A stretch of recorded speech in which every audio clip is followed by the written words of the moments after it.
마가복음 14장부터 예수님이 죽으시는 이야기를 소개해주고 있는데요. 1절에 보면 대제사장들과 서기관들이 예수를 흉계로 잡아 죽일 방도를 구하고 있다고 합니다. 당장이라도 죽이고 싶었지만 많은 사람들이 예수님에게 열광을 하고 있었기 때문에 기회를 엿보고 있었던 것이죠. 일단 명절은 지나자 6월절을 보내고 예수님을 죽일 어떤 기회를 엿보고 있었어요. 그런데 이때 가룟 유다가 예수님을 넘겨 주겠다고 제안을 해온 거예요. 가룟 유다는 왜 이런 행동을 하는 걸까요? 여러분도 잘 아시겠지만 이 유다는 예수님이 기대했던 그런 메시아가 아니었던 거예요. 예수님을 통해서 새롭게 펼쳐질 그런 시대, 그런 새로운 왕국, 자기가 생각하는 그런 시대, 그런 왕국이 아닌 거잖아요. 유다는 이 돈을 많이 사랑하는 사람이에요. 예수님을 통해서 뭔가 부유해지고 싶었는데 자신이 만난 이 예수님, 그리고 앞으로 펼쳐질 이 예수님을 통해 일어날 일들을 보니까 자신이 생각했던 것과 전혀 다른 그림이 그려진 것 같아요. 힘없는 리더, 가난한 리더, 고난받는 리더, 더 이상 내가 따라갈 수 없는 그런 리더의 모습이 그려지니까 어떻게 된 거예요? 돈을 준다고 하는 이 대제사장에게 이제 팔아 넘겨버리는 그런 연약한 모습을 우리에게 보여주고 있어요. 참 놀라운 것은 뭐냐면 이런 중에 하나님의 그 일하심은 계속 되어진다는 거예요. 예수님이 언제 죽으세요? 6월절을 보내고 그 다음에 죽으시잖아요. 그 다음날 아침에. 이 사람들은 6월절 다음에 끝나고 나서 기회를 엿보려고 했는데 예수님은 6월절을 맞이해서 죽으셔요. 왜냐하면 예수님은 6월절 어린 양으로 오신 하나님의 아들이기 때문에. 하나님의 역사는 여전히 이렇게 이루어져 가고 있어요. 근데 인간은 하나님의 뜻이 펼쳐지는 가운데 악한 도구로 사용되어지고 있는 거잖아요. 가장 가까이 있었던 예수님의 제자가 그런 모습을 보여주고 있어요. 6월절이 이제 되었죠. 예수님이 그 6월절을 만찬을 준비할 수 있는 과정들을 보면서도 그가 하나님의 아들 되심이 드러나잖아요. 보지 않았지만 알고 그가 이루어질 일들을 다 아시잖아요. 마치 그 나귀가 준비되어 있던 과정처럼 6월절 만찬의 장소도 준비가 되심을 알고 있어요. 제자들은 그런 일을 행동을 하면서 예수님이 참 자신이 믿고 있는 이 예수님은 대단하다. 이거는 사람일 수 없다. 하나님의 아들일 수밖에 없다는 고백이 터져 나와야 되잖아요. 근데 이후에 그렇지는 못해요.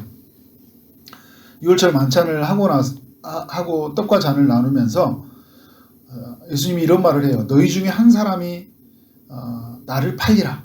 나와 함께 먹는 자가 팔 것이다. 이렇게 이야기를 해주고 있어요. 조금 더 적극적으로 말할 때는 나와 함께 그릇에 손을 넣는 자가 팔 것이다. 이렇게 이제 하면서 누구를 지칭하고 있어요?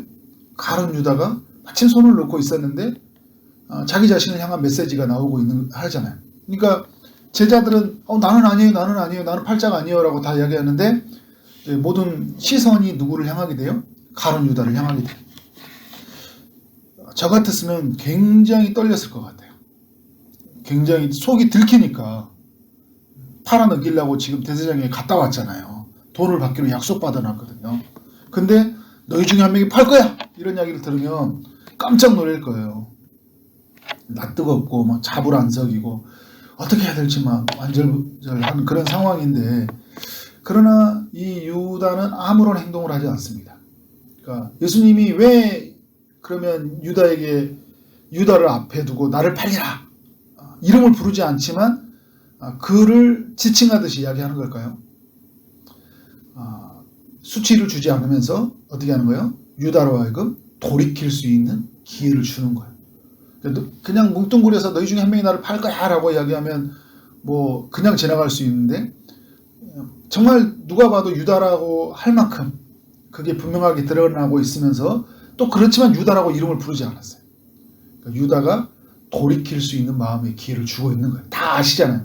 그러니까 지금 6월절을 준비하라 하시면 다 아시는 주님이 그 유다가 한 행동을 다 아실 거 아니에요.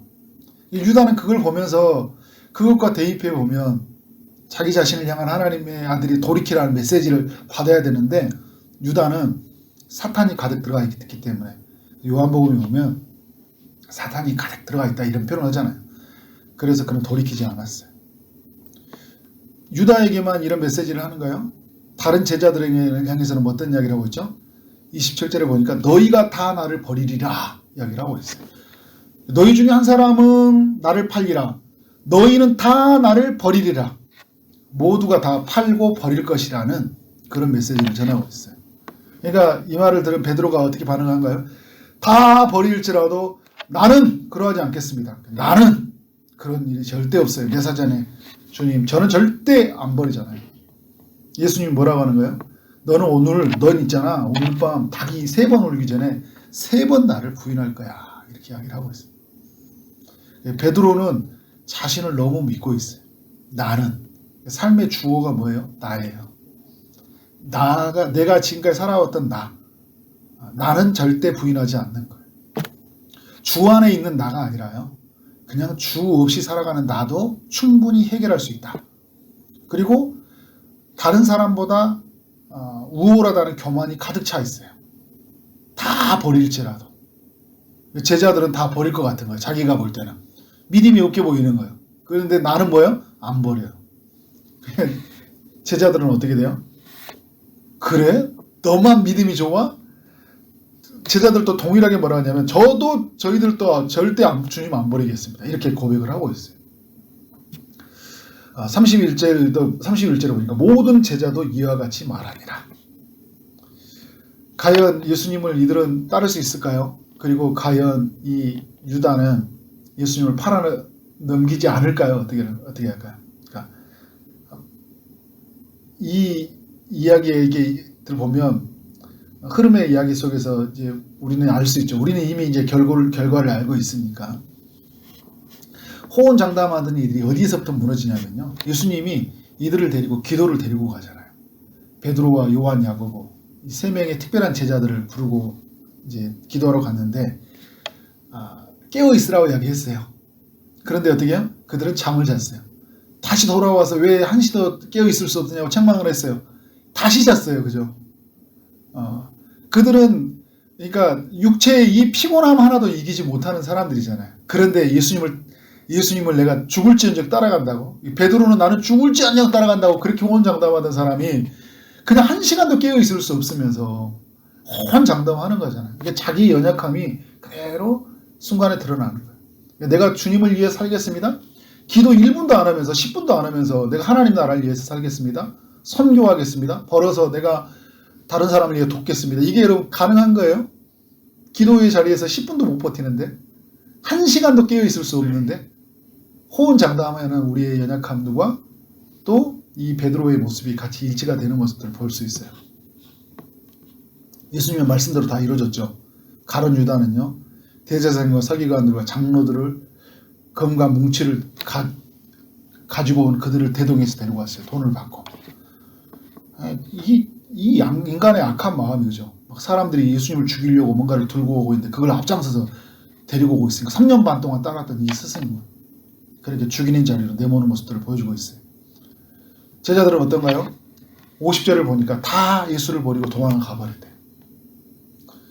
베드로는 어떻게 됐어요? 호언장담한 다 버릴지라도 저는 안 버리겠습니다. 하는 이 베드로는 그 옆에 예수님 옆에 있었죠. 최소한의 마음의 양심이 있었던 것 같아요.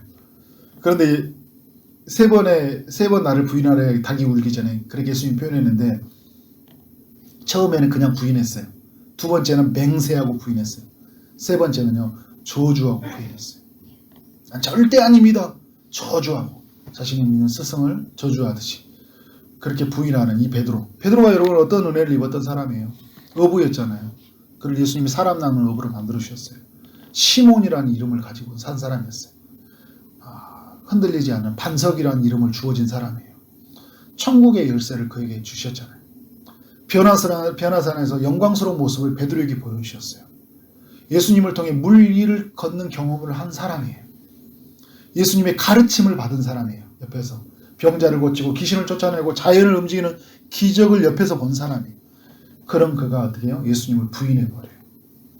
언제 그랬냐는 듯이 부인하고 맹세하고 저주하듯이 부인해버립니다. 나는 절대 안 하겠습니다 했는데 그냥 그대로 무너지는 모습을 볼 수 있어요. 여러분, 오늘 이 말씀을 또 정리하면서 우리가 뭘 생각해 봐야 될까요? 나는 절대 부인하지 않겠습니다 라는 것이 아니라, 나는 그런 게 아니라 이렇게 고백해야 하는 게 맞는 거예요. 나는 예수님 없으면 무너져 버립니다. 예수님이 이제 죽으시니까요. 나는 예수님 없으면요, 저는 아무것도 할 수 없는 자입니다. 예수님이 계셨기 때문에 저는 물길을 걸을 수 있었어요. 예수님이 계셨기 때문에 나는 베드로라는 이름을 가질 수 있었고, 예수님이 내 안에 살아 계시기 때문에 나는 주님이 주신 이 열쇠를 가지고 복음을 전할 수 있는 사람이 될 수 있습니다. 저는 예수님이 없으면 저는 도망가는 자예요.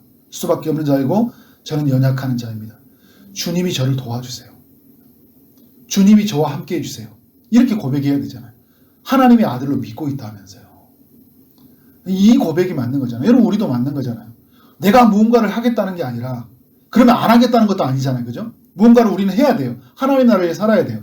그런데 내가 하는 게 아니라 누구와 함께 하는 거예요? 주님과 함께 하는 거예요. 주님이 없으면, 주님이 나와 동행하지 않으면 나는 아무것도 할 수 없습니다 라고 살아야 되는 거죠. 가룟 유다는 어떻게 써야 될까요? 자기의 죄가 드러났을 때 죄를 감추려고 하고, 어떻든 자기의 마음의 욕구를 따라서 돈을 어떻게든 채우려고 하고 하는 것이 아니라, 주님 용서해 주세요.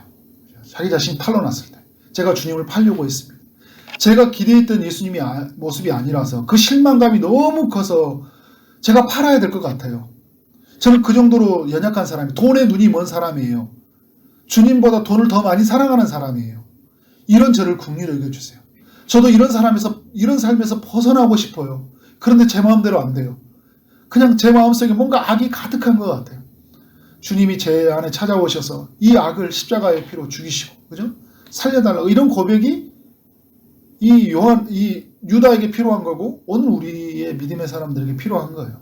호언장담하지 않고, 돈의 마음에 이끌려가지 않고, 그 욕구에 따라서 반응하고 살아가는 것이 아니라, 이 시대의 사람들에 가지고 있는 그 예수님의 그 십자가에 대적하는 방식으로 살아가는 사람들 편에 서서 살아가지 않고, 우리는 말씀의 편에 서서 그의 뜻 안에 서서 살아가야 된다.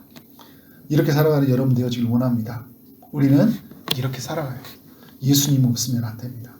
그래서 오늘 우리 가운데 오셨던 예수님이 성령을 통하여 마음껏 살아계셔서, 나는 연약하지만 주님은 강하십니다. 주님은 안전하십니다. 우리는 매일 연약해서 넘어지지만 주는 안전하시고, 주는 선하시고, 그의 뜻은 영원하시다. 그래서 내가 주님을 구하고 주님 안에 거함으로 말미암아 그 뜻이 내 안에서 영원히 이루어지도록 그렇게 구하는 여러분 삶 되어지기를 주님의 이름으로 축원합니다. 기도하도록 하겠습니다. 하나님 아버지, 마가복음 14장을 통하여서 우리에게 교훈하여 주시니 감사합니다. 주님, 제자들에게 찾아오셔서 그들을 불러주시고 하나님 나라 일꾼으로 저들을 삼아주시고, 하나님 나라의 그 가르침이 무엇인지, 그 풍성함이 어떠함인지를 깨닫게 하셨던 것처럼 오늘 우리 안에 찾아오셔서 그러한 역사로 우리 가운데 일하여 주셔서 감사합니다. 하나님, 우리의 삶에 많은 위기가 찾아오고 또 주님을 떠날 만큼 세상의 유혹이 찾아올 때 우리의 힘으로 감당할 수 없기 때문에 주님의 은혜를 구합니다. 우리 안에 계시는 그리스도께서 마음껏 살아계심으로 어떤 제 세력에서도 굴복하지 않게 하시고, 돈 앞에 무너지지 않게 하시고, 주님을 더욱 사랑하게 하시되 주님을 죽기까지 따라가는 저들의 삶이 될 수 있도록 인도하여 주옵소서. 성령님 도와 주옵소서. 우리의 마음을 주장하시고 우리의 입술을 주장하시고, 정말 그래서 주의 뜻을 따라 온전하게 살아가는 삶이 되게 하여 주옵소서. 오늘도 주의 응답을 기다리는 이들에게 찾아가시옵소서. 주님이 일하시길 원합니다. 육체의 아픔 중에 있는 이들에게 찾아가셔서 자비를 베풀어 주옵소서. 피 묻은 손으로 안수하시고 모든 질병에서 깨끗하게 나음을 얻을 수 있도록 역사하여 주옵소서. 취업을 준비하는 이들이 있습니다. 결혼을 준비하고 임신을 준비하고 출산을 준비하는 이들이 있는데 주님이 찾아가셔서 일하여 주옵소서. 응답하여 주옵소서. 오늘 하루 만나는 모든 사람들에게 주의 사랑이 흘러가길 원합니다. 주어진 일 최선을 다해 일하게 하심으로 말미암아 하나님께 영광이 우리 모두에게는 큰 기쁨이 되는 하루 되게 하여 주옵소서. 예수 그리스도 이름으로 기도를 쌓나이다. 아멘.